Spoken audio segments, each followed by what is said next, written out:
Hello guys! I thought I could just do a quick story time while I wait for something. This is gonna be the story time about the time I saw a man die. Very upsetting, but it happens, you know? Whenever I was like my senior year in high school, so I was 17 and I was doing EMT work. I had to do my shifts, like 12-hour shifts or whatever, in the ER and on ambulance and stuff.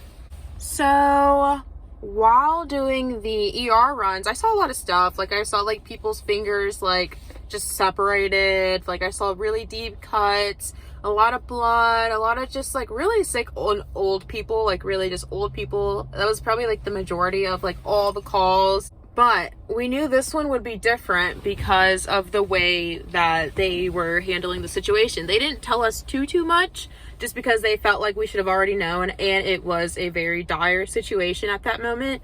So it's not like they had time to really give us a whole like teaching moment about like what we should do in that moment at all. And what we could basically hear was that someone was coming who was given CPR.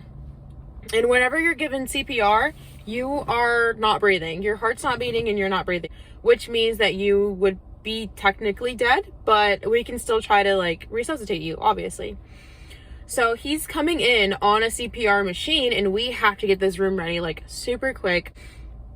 So this man comes in, we finally get him out into the room that we set up, and we give him breaths and we give him compressions. We try to check all his vitals. We're giving him, they might be trying to give him medicine, but they're maybe trying to check out like any other places in the body that could be like wrong. But it's just an old man, that's it. It's just like the breathing and heart that is just like not there. So he pretty much comes in like this, but there was still a chance to resuscitate him because he was maybe showing some sign of life beforehand. Me and all of my friends who also happened to be in the class of where we did EMT work. It was 4 of us at the time, and then there was like another class of students, but they were like paramedics, so they had already known a lot of knowledge and they were in like their 20s or so. And then it was the ER staff, like maybe 2 or 3 nurses, a doctor. And so it was all of us in this like corner room trying to help this man, and we all take turns giving him breaths, giving him compressions, checking his vitals, and still nothing there. And one thing our teacher had told us was that if there's nothing that they can do, they will start asking you for suggestions. Like the doctor will ask the students for suggestions as to what else they could do. And just hearing that really freaked me out, because it's like, I don't know, you're the doctor, right? I'm just like, just a kid there. So we all gave turns, and it got to me, and I gave him like a few more breaths, and a friend of mine was giving him the compressions, and they just told us to stop at a certain point. And it was really hard just like being told to stop on this dead man, essentially. He did ask us like, is there any other suggestions? And I honestly thought it was really unbelievable the way he just stopped. He just like, is there any other suggestions? It's a little upsetting, I guess, to how like heartless the people in the ER can be, because I know they see it every day, but it was like the way that he was, like the doctor was just very much like, there's nothing else we can do. Any suggestions? Time of death, whatever time it was, like 6 or 7 or whatever. And then like the energy that we had to carry was just like almost like emotionless apathy, versus the energy that was right outside the door of his mother and his son scream crying. It was just it was hard on a 17-year-old. So there was 4 of us that were like 17, 16, maybe 18. I don't know, somewhere in that range. They were all seniors though.